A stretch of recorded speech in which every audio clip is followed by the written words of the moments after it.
Good evening and happy Friday. Hashtag our AERA GSC global family. I am Dre Abeita, coyote walking in this world and real life Eslado Pueblo superhero. Proud, two-spirited indigenous warrior with grandparents from Acoma, Laguna, and from the Philippines family.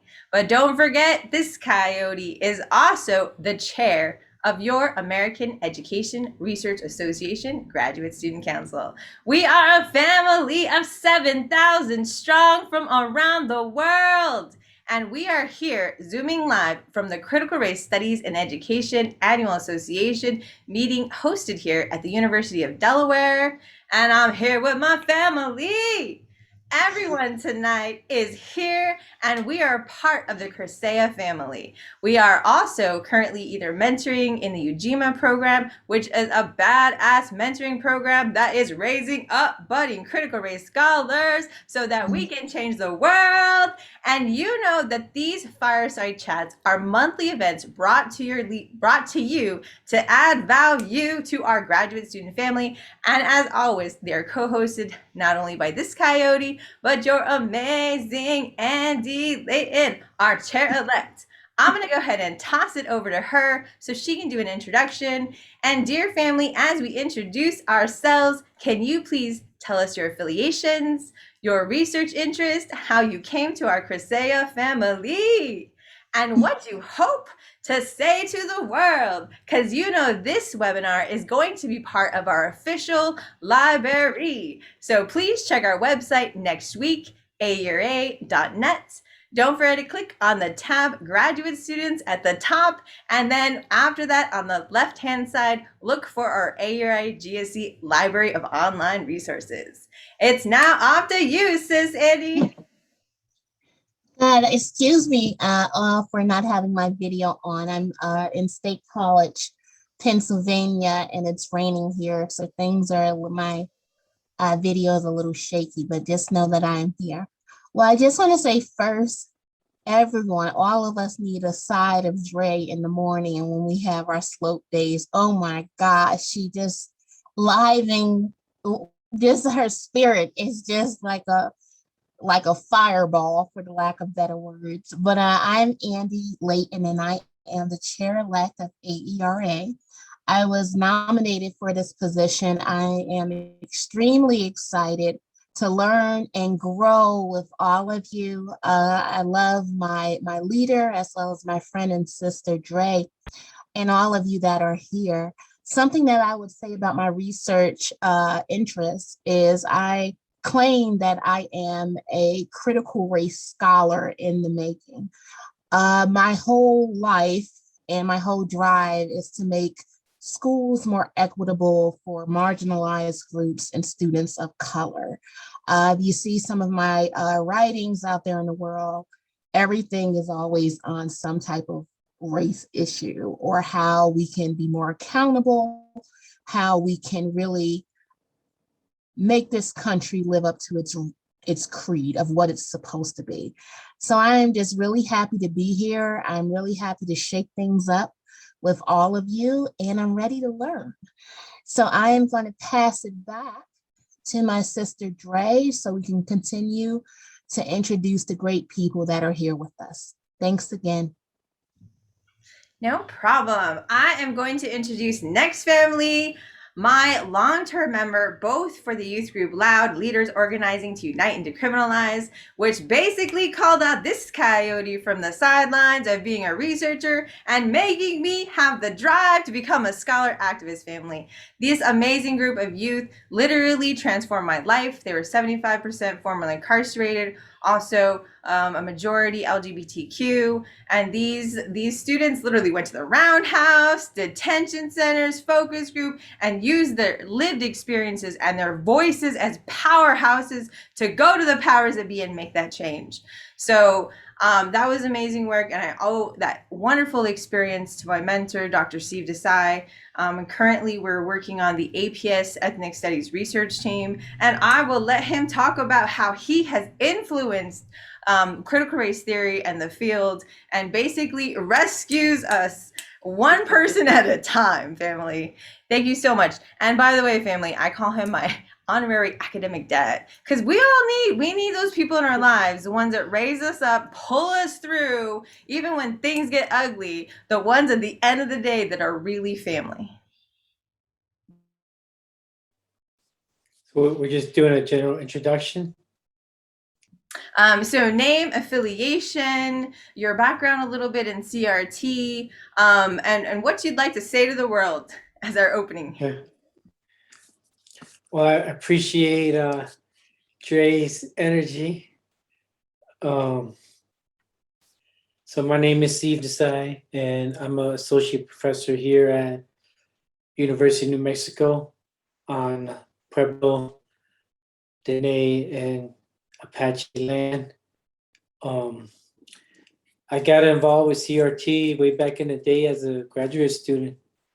I was fortunate to be at UCLA, where we had Dr. Denny Solorzano and other amazing scholars who have heavily influenced and paved the way and created a space really to allow CRT to be in the academy. As Dre said, she and I first met when we were on a project together for juvenile justice. We did a white power project where we had a tremendous opportunity to work with system involved youth. And as she was saying, you know, I want to say we were probably one of the first in the nation to do a white power project where youth were key partners in the facilitation of white power. In terms of doing focus groups, interviews inside the detention center with different justice programs like drug court or community custody program. And then after that, we worked together on a ethnic studies project here in New Mexico. And that's pretty much it. And I just want to thank Dre for the opportunity to speak to y'all. Thank you so much. And next, family, let me introduce you to the new powerhouse of our family, our amazing Mentee, Shiv. Good evening, everyone. My name is Shay, as she mentioned, and I am new to the CRSEA family. This is my first conference, and I am a doc student, budding CRT scholar, I'd like to say. So I'm just glad to be here, and I am so glad that I've been connected with Dr. Desai and Dre along this academic journey that I'm starting to take. So I've already had tons of fun here, gotten a lot of information, connected with a lot of great people. So I am happy to be here. Woohoo! And before we get started, family, we would just like to take a moment to acknowledge and welcome all of our amazing 43 participants we have tonight, family. Woohoo! We are making history, right? How often does the American Education Research Association have a chance to highlight critical race theory? I'm just saying, this is revolutionary, family. And also, we're going to take a moment. Please join me, family. It has been a traumatic time. We have gone through COVID. We have lost family members. We have lost opportunities. We are trying to regain hope in a capitalist, white supremacist system that is changing faster than we know what to deal with.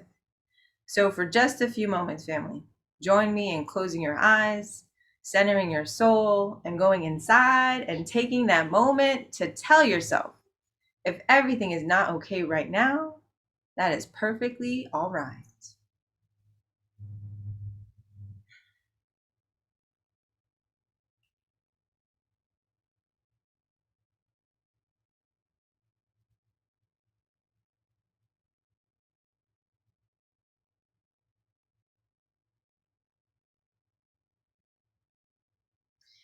Thank you so much, family. And again, our condolences to our global family, 7,000 around the world who have lost family members, who have lost, let's be honest, family, we've gone through a traumatic experience and we need to acknowledge that.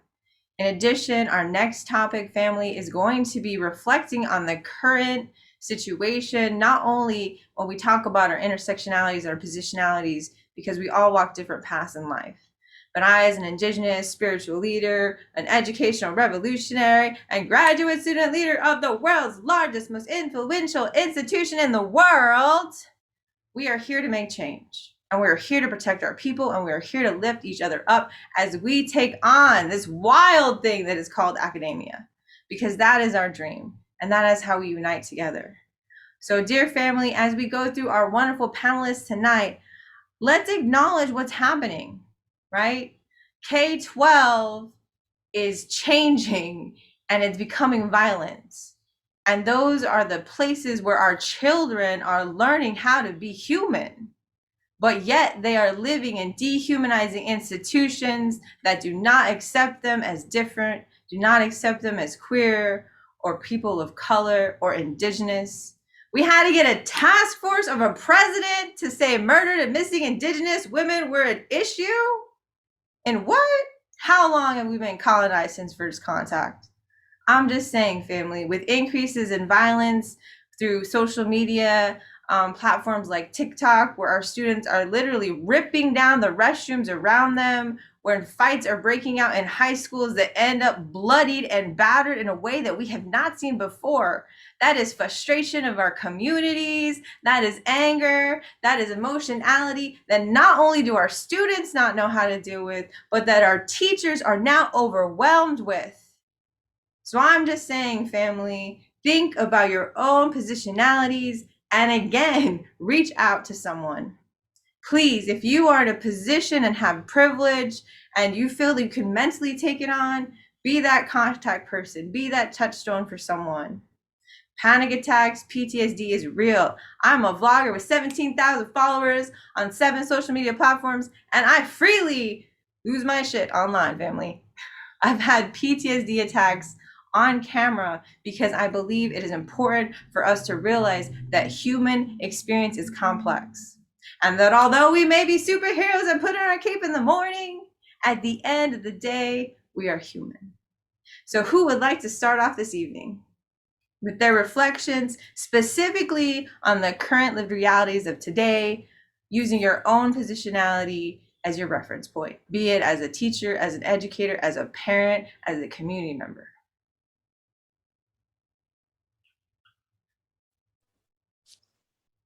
I'll start. So again, Dre was saying she and I are working on a project here. It's actually a multi-site project where we're looking at ethnic studies in New Mexico and in California, particularly San Francisco and LA. And what keeps bothering me in this whole conversation is, and what I mean by the conversation is, all it takes is one person from the right to create a culture war, right? It wasn't like several hundred people got together and said, hey, there's CRT in the classroom. All it took was one person who worked in the Heritage Foundation, I believe. And he just went on a couple of shows and talked about CRT, and all of a sudden became a hot button issue, right?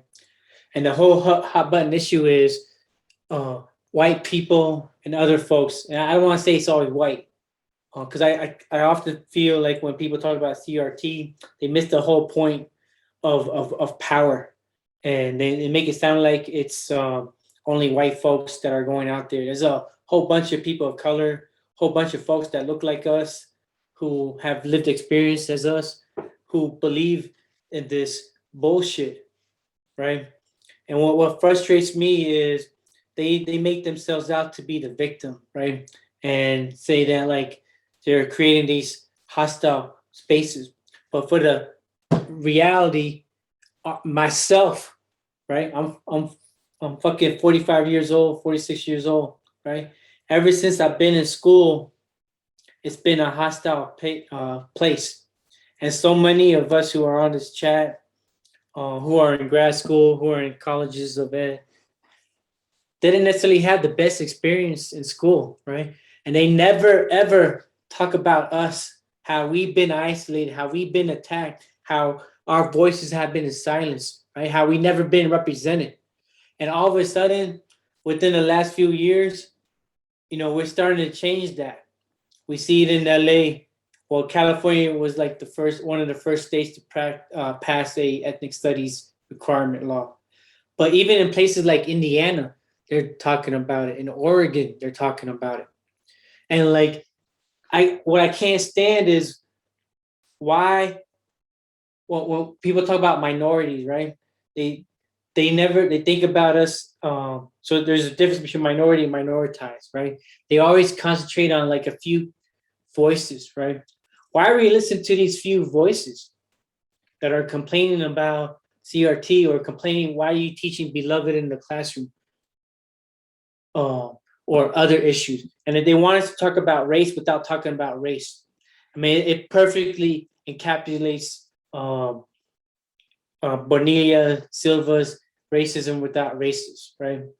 And so that's what I want to say. Like, you know what? Now is not a time to be silent. Now is a time to basically attack, fight back, and don't allow this false, fake outrage to dictate the narrative.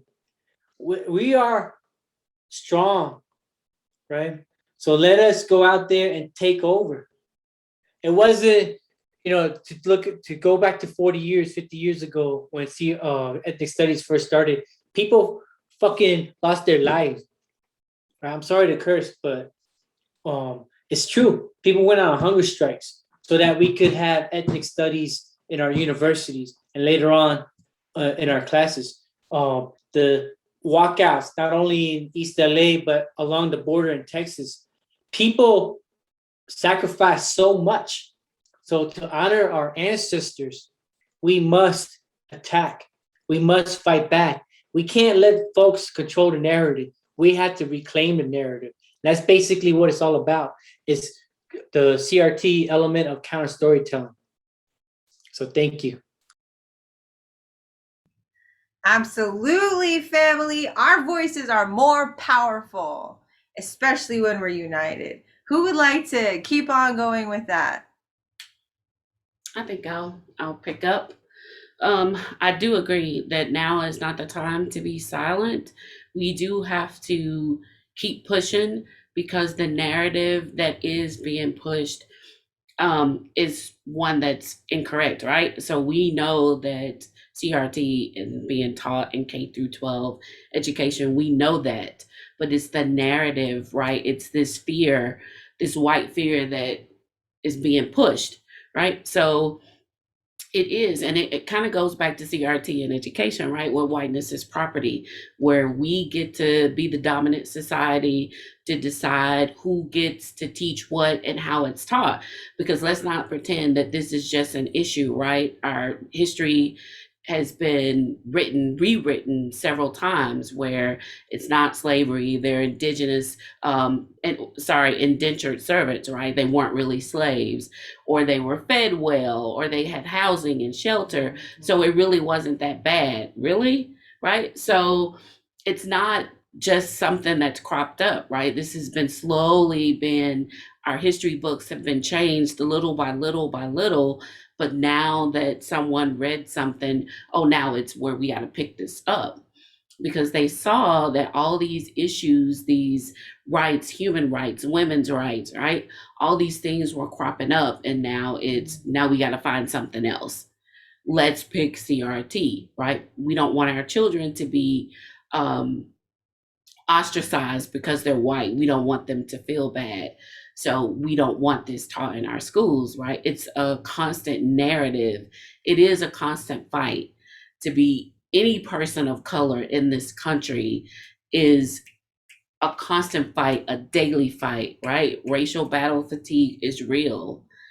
Every day it is a look, a stare, a racial slur, right? You see all these videos and incidents of people just being harassed in the convenience store just for breathing, right? So it is now, right? We have to push back, we have to fight back, and we have to keep discussing CRT as much as we can I love it. Thank you so much. Oh my gosh. And I mean, that brings up, sorry, Sis Andy, but real quick, why emotionality? Why fragility? Right? How much longer do we as colonized and still enslaved people in 2021, wherever we are now, right, have to tiptoe around white people? Right? Because that's what it is. I love my family here, but here, even here in these hollowed spaces, right, of criticality, white people are still afraid to say the word white fragility. I had a debate with one of my amazing white sisters who says that it's too violent of a word, that white people will shut down when they hear that word, and as a white person, they're not willing to take that risk.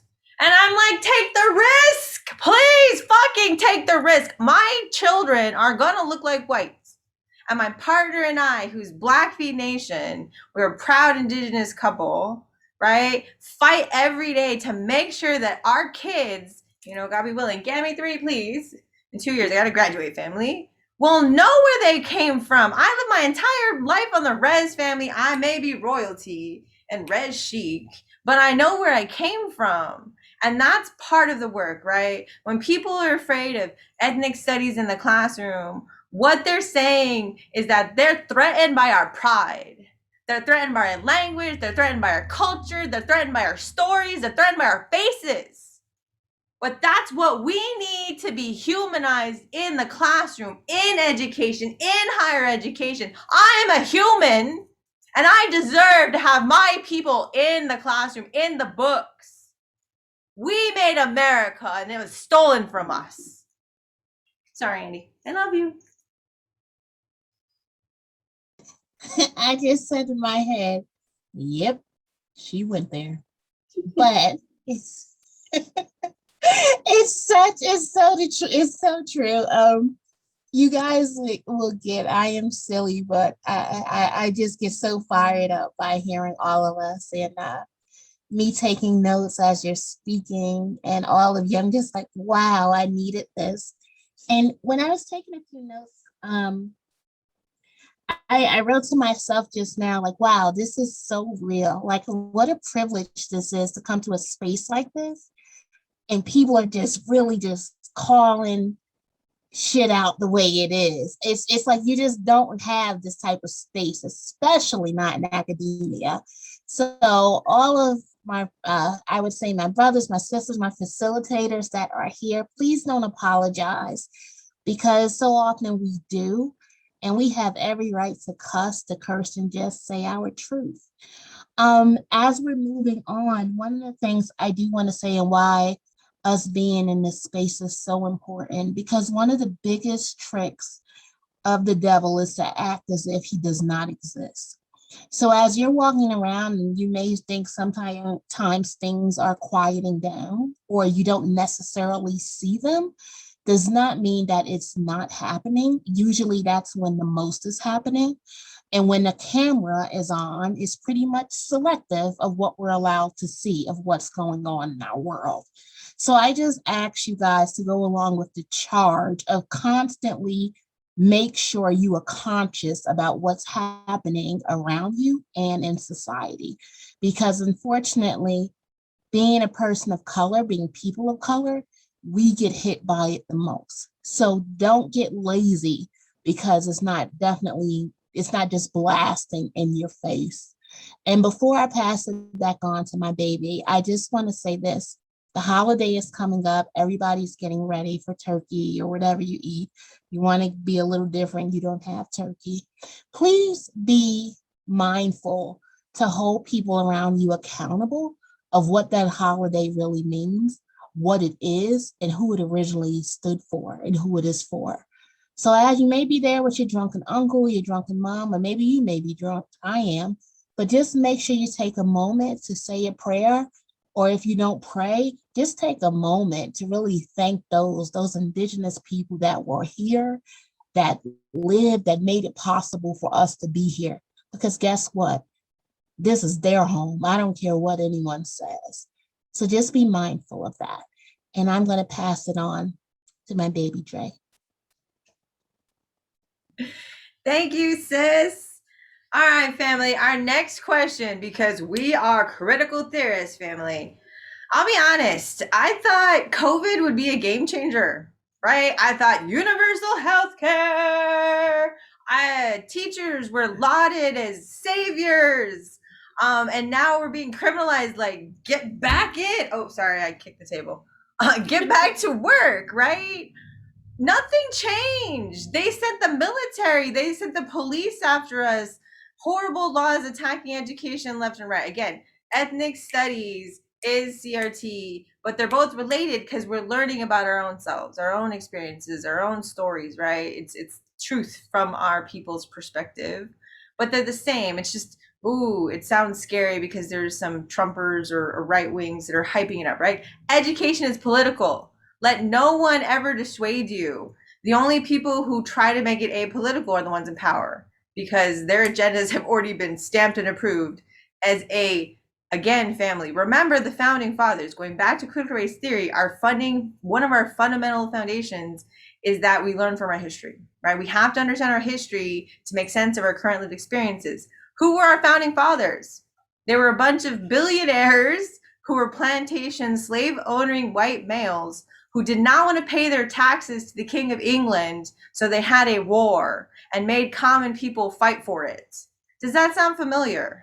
Has anything changed since the beginning of this country? We are still ruled by the white landed elite, right? There's a couple people of color, a couple diverse people speckled in there to make sure bootstrapping is still in our recent memory, right? But again, let's talk about COVID and let's talk about some shattered dreams, family. I got some stuff to get off my chest, and we can talk to our amazing audience about how you guys think that we can change the world. And hey, this is a community family space. If you need to get something off your chest, by all means, drop it in the chat. What frustrations do we have because we thought COVID was going to change everything?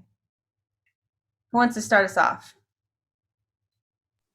So I think COVID didn't change anything because COVID revealed everything. It basically shined a bright light on what our values are. And our values are, we don't really care about kids, right? We don't care about their safety. We don't care whether they live or die at all. You know, you would, it basically reminded me of Sandy Hook, right? I thought after Sandy Hook, we would actually have gun reform laws, right? That the NRA would be obsolete and all that messaging would go away because white children, not just white children, but like kindergartners were killed. But that didn't happen. So I don't know why we were surprised that COVID would change anything. Because again, I think the reality is, and I put in the chat, right? We can't forget our ancestor Franz Fanon and his fabulous book, Black Skin, White Mask, right? It's not a particular ethnicity, it's not a particular group, right? The real challenge is white supremacy. And when people hear the word white supremacy, you automatically think about white, right? And they forget the supremacy part. But it's a whole ideology, it's a whole culture, it's a whole hegemony of thinking. It's a habitus, right? And so like COVID wouldn't change anything because we're already ingrained in this country and our society to believe whose life and worth is valuable, right? And it's like what Dre was saying, it's the elites, right? I mean, that's why you could have governors like Santis and Abbott and other folks get away with what they're getting away with. And like, you know, people keep saying the word Trump, right? He's not the problem. You know, he's just the master of inciting rage and tapping into white rage, right? As our sister Carol Anderson has talked about, right? But he's not the issue. The real issue is we've been dealing with this for the past 30 years, trying to get rid of our votes. trying to get rid of wages, trying to reduce health access, right? This is not a new thing. Everything that we see in COVID and that's being stressed and highlighted with COVID has been happening, right? That's why you see people not, they're basically like saying, fuck, I'd rather be unemployed than going back to a job, right? And people keep saying, well, I know I deal with this all the time with my daughter's teacher, and she's misinformed. She keeps thinking that they're still getting like these unemployment checks. That's long past. People are basically refusing to go back to work because like, why should I? Why should I work at McDonald's or Walmart or any other place when they don't give a damn about my life? They don't protect me, right? And so I think, you know, we have a moment of truth right here. You know, Jay-Z has a famous song called Moment of Clarity, right? Where he basically reveals all his inner truths, right? So we have a moment of clarity right now of what are we willing to die for? What are we willing to sacrifice? Because I know for me, I'm not gonna allow all the anti-vaxxers, all the folks who say Trump, but in reality, it's not just Trump, it's the Democrats too, right? They took a bill that was supposed to be the Biden's agenda that was 6.5 trillion and reduced to 1.5 trillion. And they're basically telling us we should accept it. And that if we don't accept it and we lose the House and the Senate, it's our fault. But fuck that. You should have fought harder for us. We fucking put you in the White House, right? 2 folks from Georgia. So you got to fight for us. And if you're not willing to fight for us, we'll find somebody else. Thank you.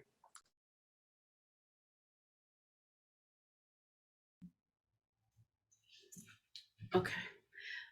Yes, COVID has, I agree that COVID revealed a lot of things that are broken in this country. Access to healthcare and people working jobs that are low wage who still continued to have to work, right? So initially when everything was shut down, folks still having to go to work in grocery stores and all those type places and those low wage jobs, putting themselves at risk and their families at risk, because it was clear that this country didn't care anything about its people, but they wanted to keep the economy going, right? It's like people still have to work.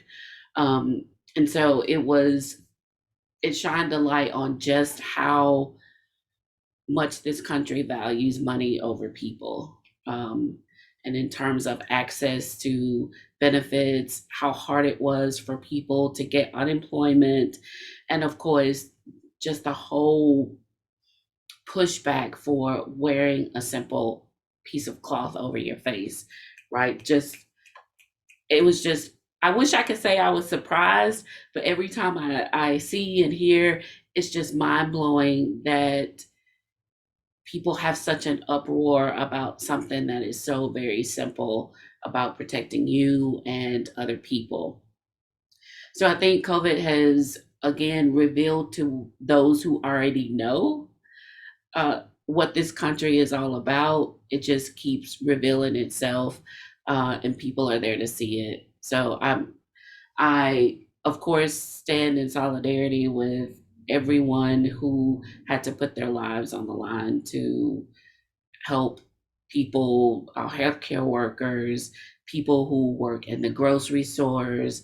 Most want to acknowledge those folks who put their lives on the line every day during all of this and who lost lives, who lost family members because they had inadequate health care. Okay.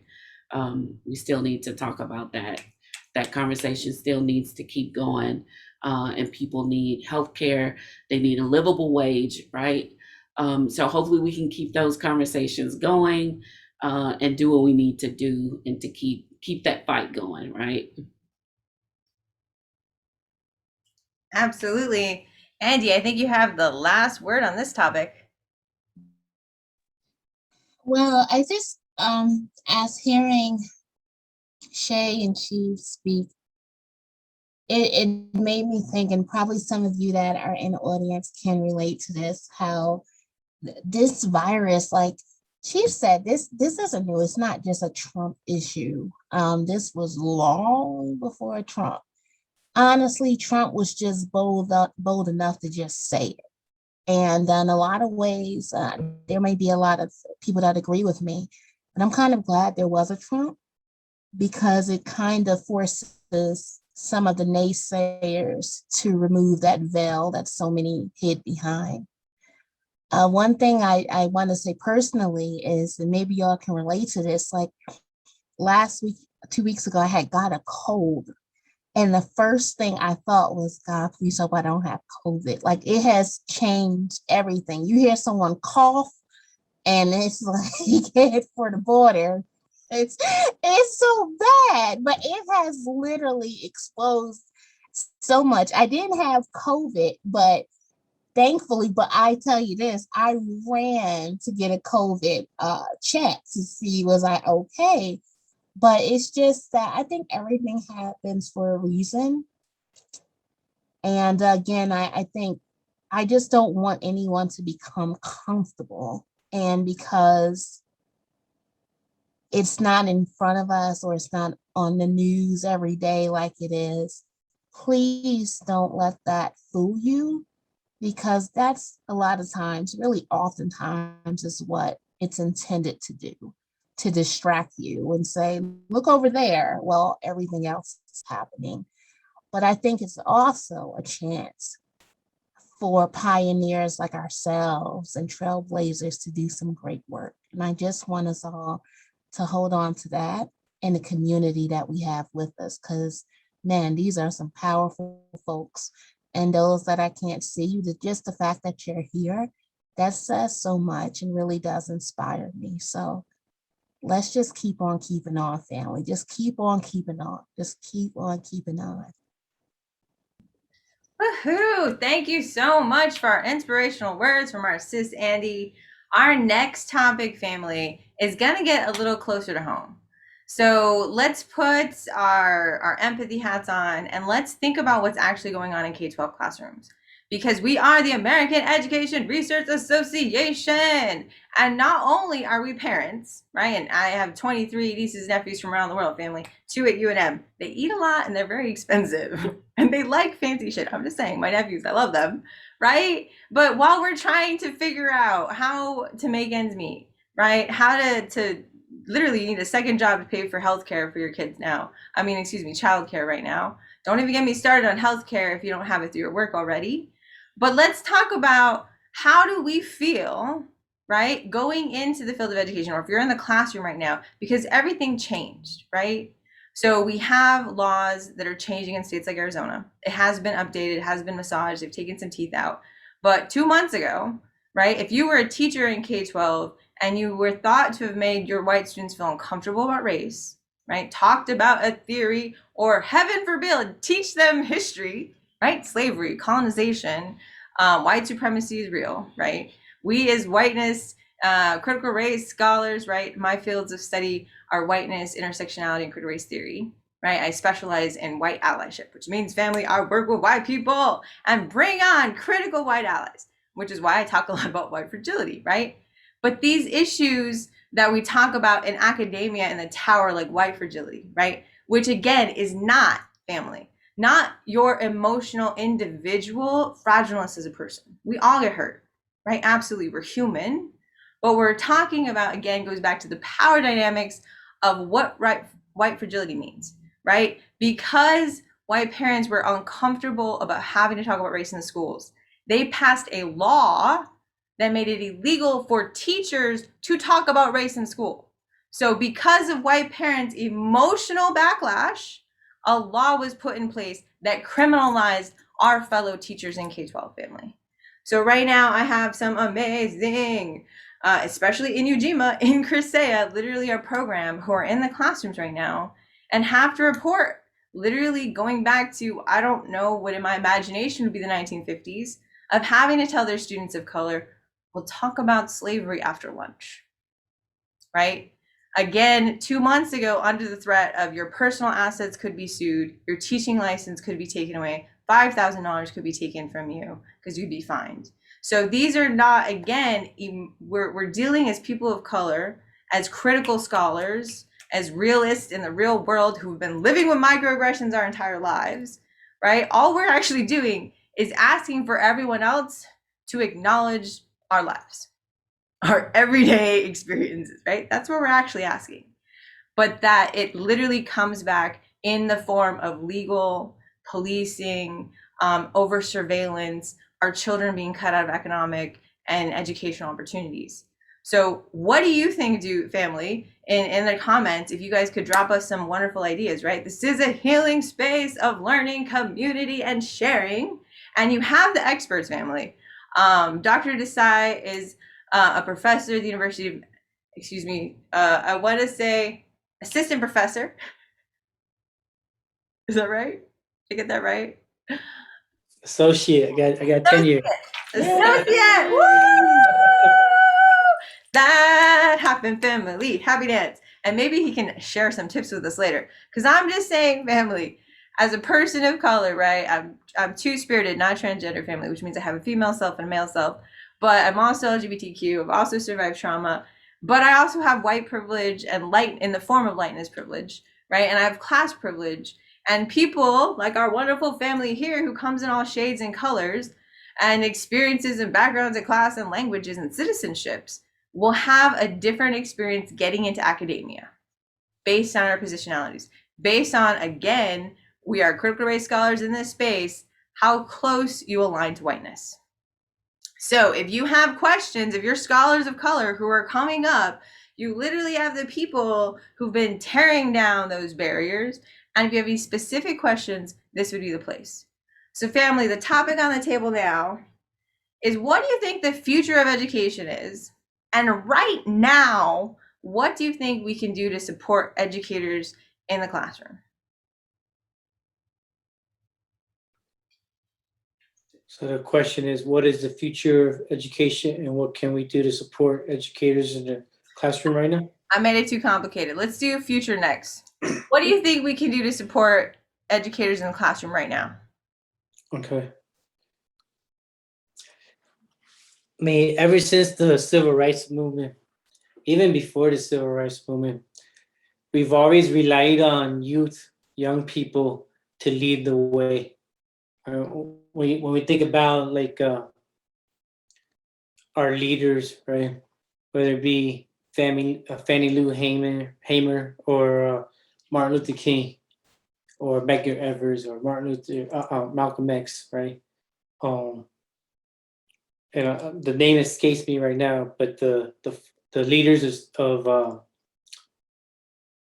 LGBTQIA riots in New York, they were young trans folks of color, right? So we always relied on young people, and young folks unfortunately have to carry the burden. And all we can do is support and help them tap into their ancestors, right?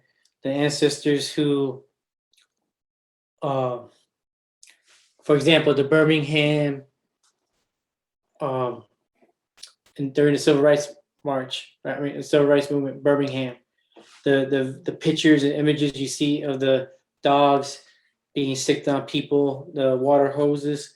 Well, in Birmingham, it was young kids, right? It took me up until like this year to realize it was young kids that were leading the way, and like the images that we see of people being attacked, they were young children, and so we just have to support young folks as much as we can. And again, I go back to, there's the folks that are complaining about CRT in the classroom. But then on the flip side, there's families and communities and students that have always demanded that we be heard. Man, I don't care if it's East LA or in the 1960s in New York, it was parents and young kids in Brooklyn that basically made way for the decentralization of New York City schools. So as much as we can, we have to let young folks and parents and community know that their voices matter as well. And what's good is there's already amazing community organizations on the ground that are doing that work. So it's up to higher ed, not just higher ed, but everybody to find those organizations and work with them to ensure that whoever is running for the school board isn't going to run to take away everything that we fought in place, but actually working with them to ensure that the school board members are the ones that we want to support. Working with them to pressure schools and principals and superintendents to make sure that they don't go back on their word, right? Like, we didn't fight for ethnic studies just for it to be taken away after a year. So as much as the other side can be loud, we can be equally as loud and create as much chaos.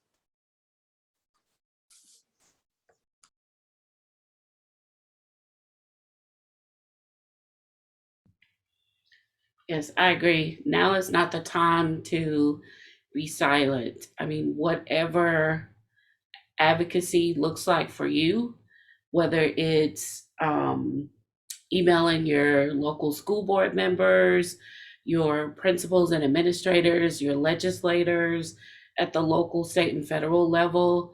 I mean, whatever that looks like to you, now is not the time. We have to protect those teachers who cannot protect themselves for fear of losing their jobs. But also, whatever, in whatever capacity you can educate your children at home, about the true facts of history. Because if the schools won't teach them, we can still teach them the true history of this country, of themselves, of their culture, to give them something to be proud about. We see a lot of children, because the school system has failed to teach the truth, who do not know the true history of this country, right? So we have to educate them along the way. And yes, and that also empowers our youth to speak up. There's a group of kids, I can't remember what town, that launched a protest themselves, because there were kids walking around with Confederate flags, and the school did nothing. And so the next day they planned a silent protest across the street from the school. And yes, they were suspended, but the parents were there to support them. And sometimes, right, our kids, we will get in trouble, we'll get suspended, but they stood for something. They decided, we're not going to allow this to happen in our schools, and we're going to do something about it. So teaching them what true advocacy, what true silent protest, standing up for what type of education you want to have, and also saying, this is not okay, and I'm going to do something about it, right? So I think that's also important, that we have to get behind our children, but we have to realize, again, that this is not a time to remain silent. Wow. Wow. I'm just sitting here nodding as both of you were talking and smiling. Shay, I'm really glad you're here, and I hope to meet you in person one day, both of you. After hearing both of them speak, family, I don't know if there's much to say. One of the things I will point out is being from North Jersey, the inner city, Irvington, New Jersey. I always say I grew up on both sides of the tracks, but something that people would say in the streets is real bad boys move in silence. And I would say that for girls too, real bad girls move in silence. So although you may not can be straightforward with your message, doesn't mean that your message isn't being heard or you're not doing anything in the background. So just make sure as you're moving, sometimes it's best to keep things quiet, but continue to do what needs to be done.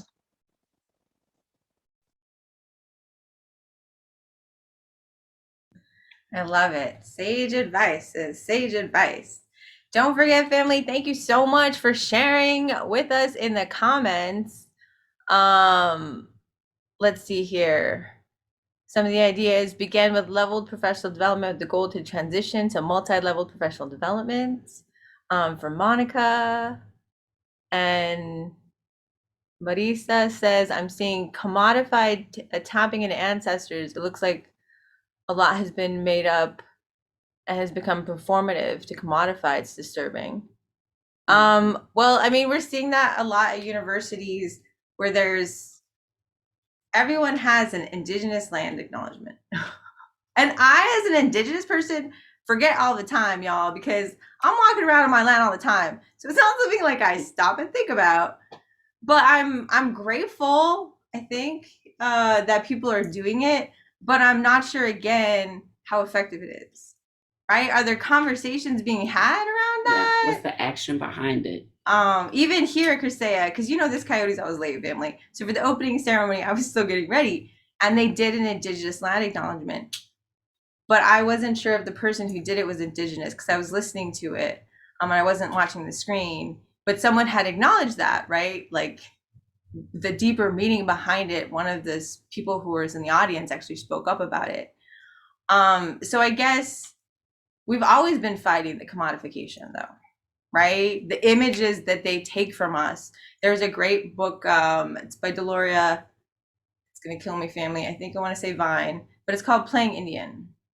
And it talks about whites in particular co-opting Indian identity, right? That they want to have a connection. And that again goes back to the land bridge theory, right? Bering Straits, these Native American, how dare they say we stole the land from them? We have to have a scientific educational theory to disprove them and prove that they came from Asia, even Billy, whatever. It's been disproven, family. There's so much in anthropology, sociology has come out. It's been smashed to pieces, but it goes back to white fantasy. Because again, education's a socialization process, right? We're creating citizens. We're creating what we think is a good American, right? So remember, education is always political. And we as educators have power because our work is literally redefining the fields, right? My brothers and sisters here on this call are leaders literally in critical race studies, right? So Critical Race Studies and Education Association is the association, family, in the United States for critical race studies. So these family members, we got cred, family. So make sure you know your sources too, right? And go do the readings, right? You have to do the work. And that's really what this is that we are always learning, right? I might look young, family, but I'm 40. I've been educated for 15 years and I'm still learning. I just learned the internet, right? I have 17,000 bloggers on 7 social platforms. I was 2 years ago, like, why are you on Facebook? And now I'm always like 40 hours a week because it's my job, right? We're always learning, family. And when we stop growing, we start dying. So I'm just saying, join us in the revolution and learn more about what critical race theory is. Let's look at a couple more comments. Thank you again, Steve, for watching these. We can't be passive. So John is saying we can't be passive. Hitler started with school curriculum. Exactly, right? So again, they were creating German citizens for a reason, right? With something in mind. Going back to the founding of America, family, again, Blacks were written in as 3/5 of a human being. Native Americans were called savages of the wild, and they turned in our scalps because they hunted us down during this time period. Immigrants weren't even seen as people. We were never imagined to be part of what this thing is, America.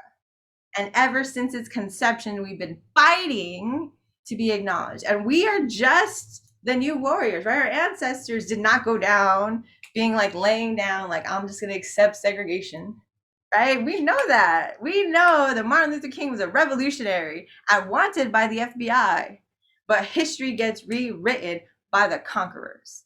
So remember that, family. We as educators have so much power, but once we put our voices together, that's when we're unstoppable. Because as individuals, that principal can come and bully us. That chair of our department can come and threaten us with our ability to get tenure. Or those other people who are uncomfortable can come and try to silence you.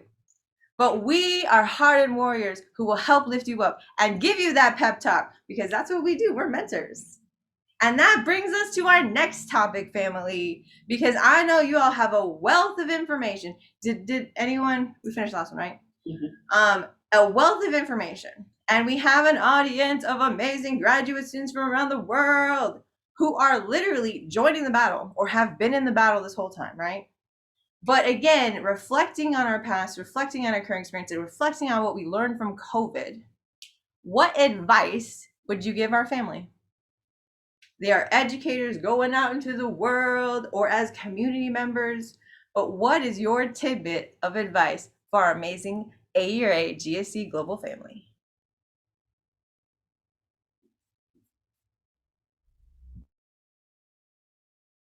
Shiv's about to start. I think the most important thing I learned is you got to take care of yourself. And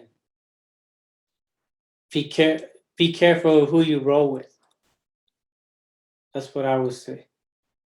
Not everybody that you roll with is actually there to support you or have your back. And then the last thing is, prioritize what's most meaningful to you. I think like what you were saying, like the chair or the dean may say something like, oh, you can't do this work. But at the end of the day, they can say it, but that doesn't have to stop you. Because at the end of the day, it's really about publications. You could criticize the university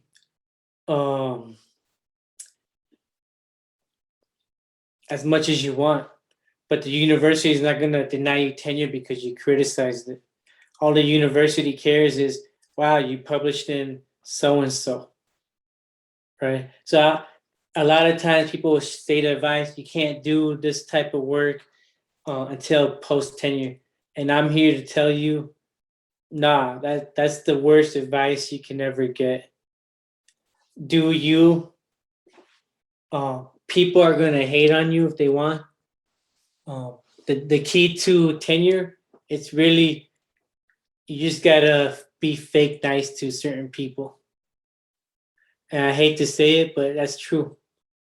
Not everybody in your department is gonna have your back, and that's okay.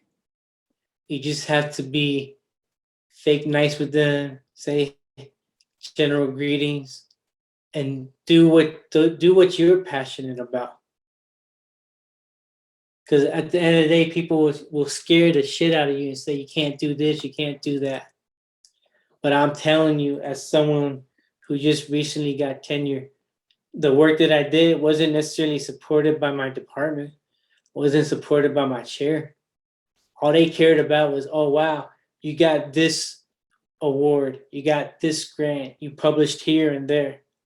They didn't care what I talk about. They just cared, am I being, quote unquote, a productive scholar? So you get to define what it means to be a productive scholar. So if that means working with community, then you do that. If that means publishing in local journals and doing a lot of community work, then you do that. But you just have to be mindful of what is it that your college, what are they looking for? What is their criteria for tenure? And as long as you meet that criteria, you're fine.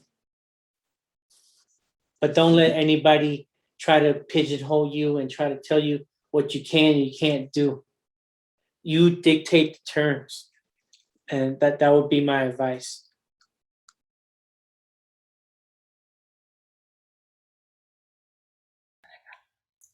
Okay, I'll go.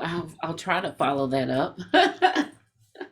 But I do believe just going forward, engage in any sort of self-care that you can. We're still in this pandemic. We're still trying to fight our way back to something, because I don't want to call it back to normal, because I don't think anything will ever be normal anymore. So take care of yourself, take care of your family, do the work, especially as graduate students. We're out here trying to get where Shiv is. So we're trying to take that journey, right? So do the work, read, lean on people who have that knowledge and who have that experience. I know I definitely am. And find your people. Find your people, those folks who will support you. Yeah, that's it. Sis Andy? Yeah, so I just wanted to say, last but certainly not least, you have to keep your community. And for those of you out there, like perhaps that don't want to necessarily get into academia because it takes a very strong person to continuously be true to themselves. And I really take my hat off to Shiv, because you really don't find folks like that too often. They really are a diamond in the rough. But I just want you to know that if you're not going on an academic route, that there's so many other opportunities where we need people like you to make change, to be at the table, to change policy, to really hold people accountable, the people that are in there already. Teaching has become such a, for a lack of better words, turn off to so many people, including myself. But we definitely need more teachers. I'm sure most of you know, not wanting to get theoretical on you, but over 80% of our teachers in public schools are white females who come from middle-class communities. And these women are typically the ones in the front of the class that are teaching diverse learners.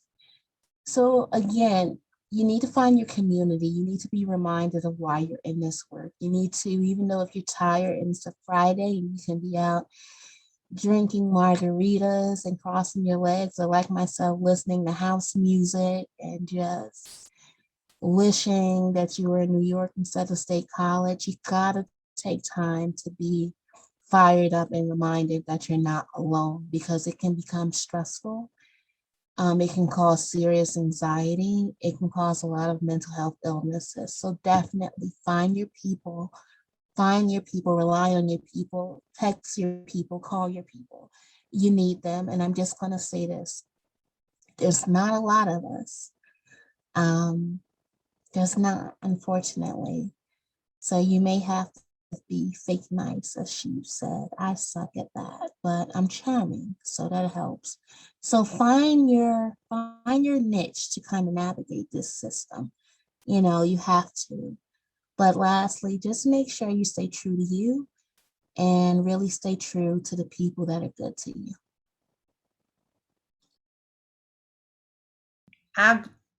Absolutely, sis. And shout out to our sister, Jonna. Apologize if I didn't pronounce that right. But absolutely, we need to reach rural teachers, right? And teaching CRT to classroom teachers is difficult.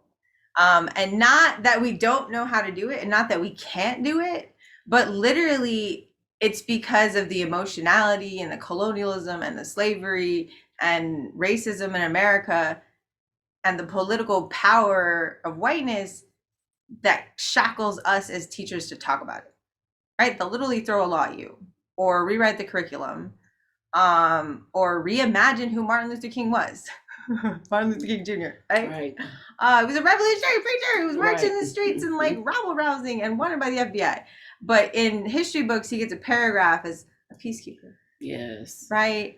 So I'm just saying, family, we're warriors, right? And your research matters. Someone is gonna read that article and quote you and cite you and believe you to be the expert. So what we're asking you to do is to continue learning with us, right? Because the publications that Steve and I have, I think we're up to 3 journal articles, and woo, this coyote's got my first book chapter published solo this year, family. Yeah, Necessary Narratives of COVID. Dio Press family, check it out. But I'm saying, as we are all going into academia or in education or in classrooms, even when you're in a classroom, your students still look to you.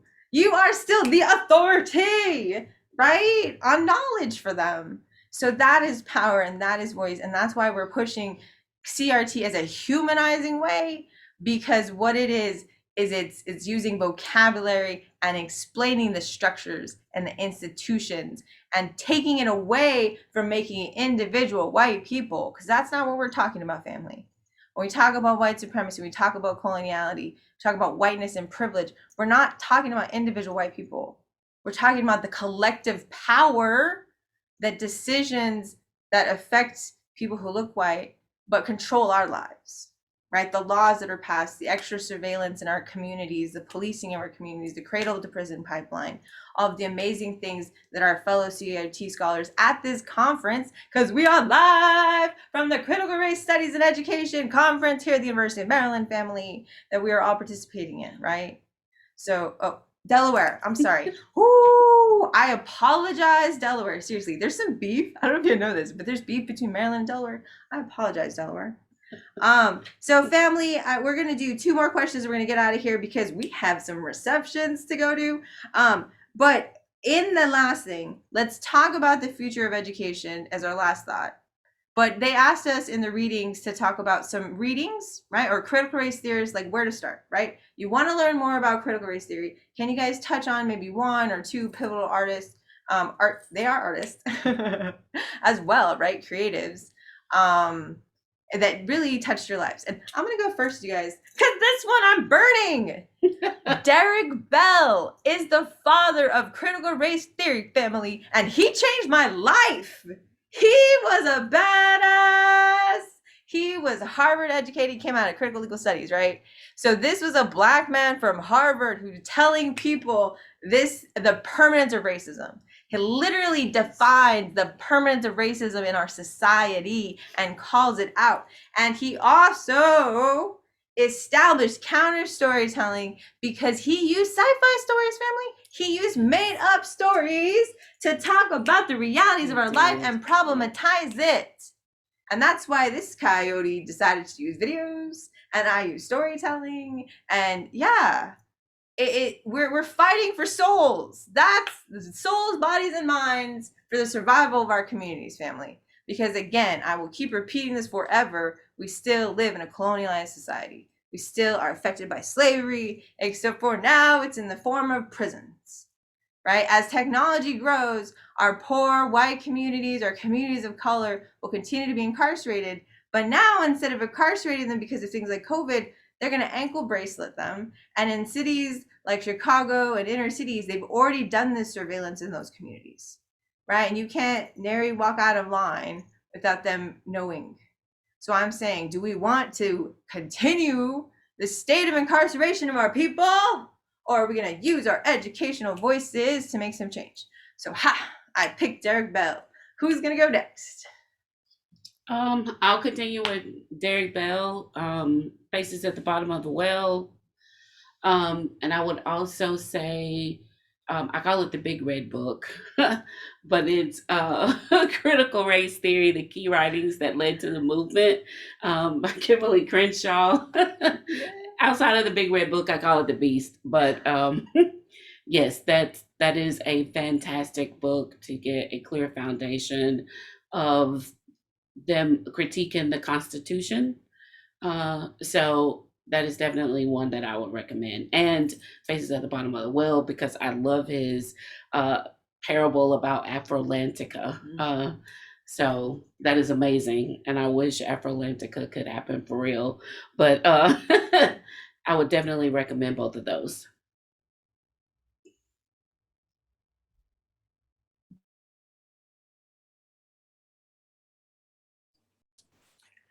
I think there's a lot of ancestors of CRT that don't get acknowledged as being CRT scholars. So for me, W.B. Du Bois, Carter G. Woodson, right? And then poets like June Jordan, Sonia Sanchez, Amiri Baraka, Tony Medina, and there's like countless others I can say, but I would say don't forget the ancestors. And then the most important thing is you got to read indigenous scholars or folks who do indigenous work, because CRT tackles one aspect, but indigenous scholars tackle a whole different aspect. And I think a lot of times CRT scholars need to be in conversation with indigenous scholars.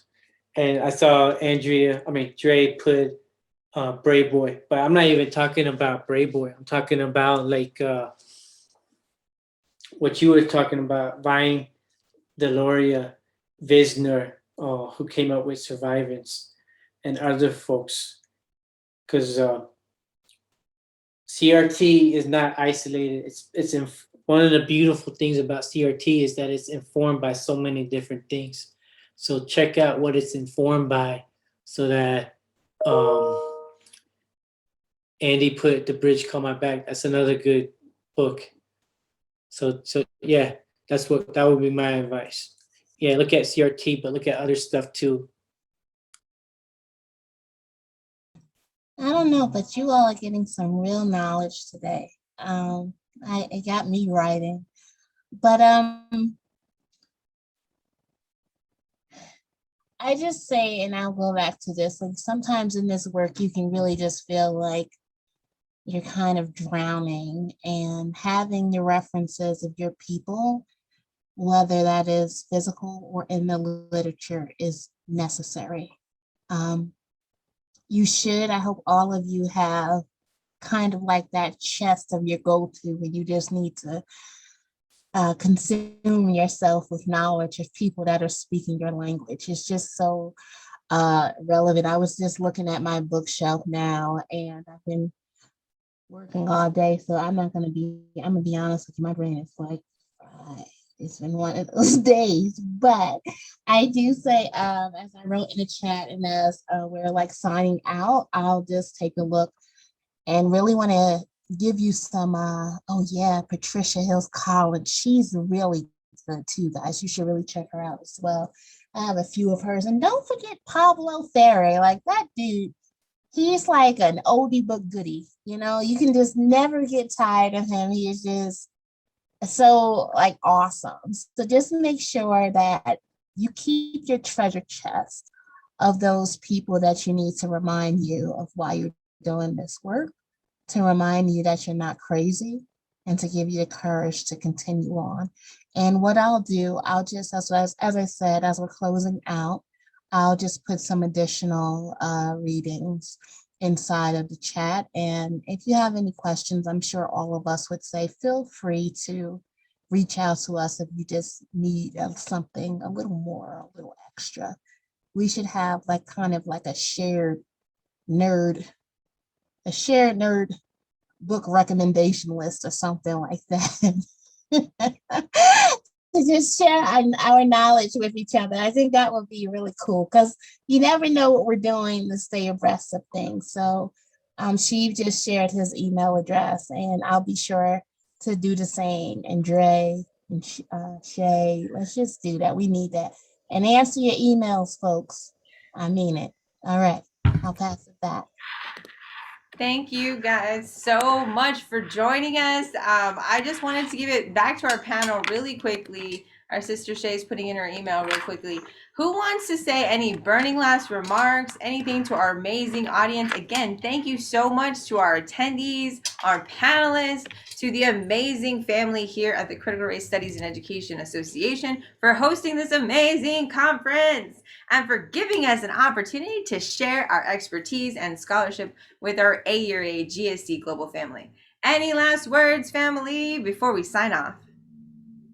No, I don't have any.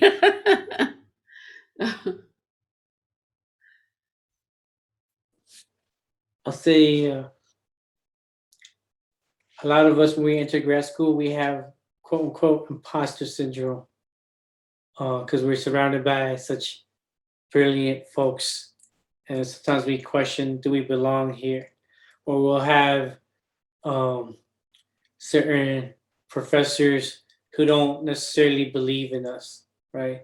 Who intentionally or unintentionally make us feel like we don't belong. And what I would say is, you got in because you do belong. Like someone believed in you. So don't ever fall into that trap of imposter syndrome. You are smart. I'm not gonna do the whole you are smart, you are beautiful, but I would say at the end of the day, you gotta believe in yourself. Like you do belong. And one of the things I tell Dre all the time is the only way to, well, I guess the academy may never change, but the only way it can be pushed is if we have more people who are critical scholars, right? Who are willing to sacrifice.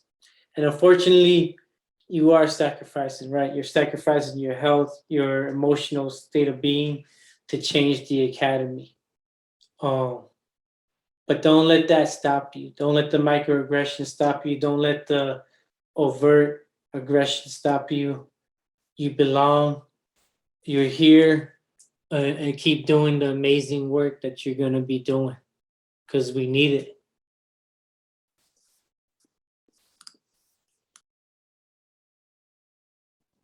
Guess we had to drop the mic with that, folks.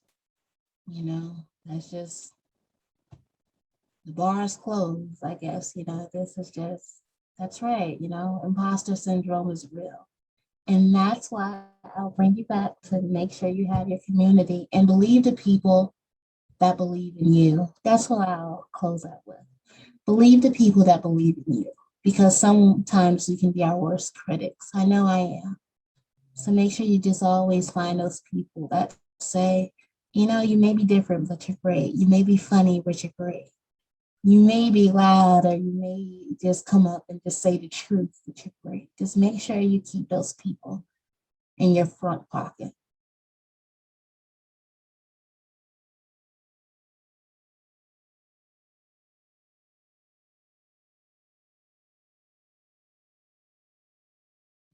Sorry, one moment, family. We're letting Shay put in her LinkedIn real quick. Go ahead and put your LinkedIn so that you can contact us. Please go ahead and feel free. We are resources, family. Again, we are all connected with the Critical Race Studies and Education Association. Steve and I serve as our second year as mentors for the UJIMA program. And we're here to support and raise. And Andii, my amazing chair elect, woohoo, is going to be taking over the AERA GSC next year, family. But you know, this coyote has big plans for the rest of our year currently. So if you would like to learn more about our amazing organization, don't forget to our website, aera.net. As well, you can always email this coyote because we currently have open positions for 5 ad hoc committees, family. We are here to bring you academic events every month, 1 community building event per a semester. We are also going to be raising a social justice committee, family, because I have asked the American Education Research Association to allow us as students, to allow us as members to start collecting data on the trauma we're experiencing literally in higher education, family.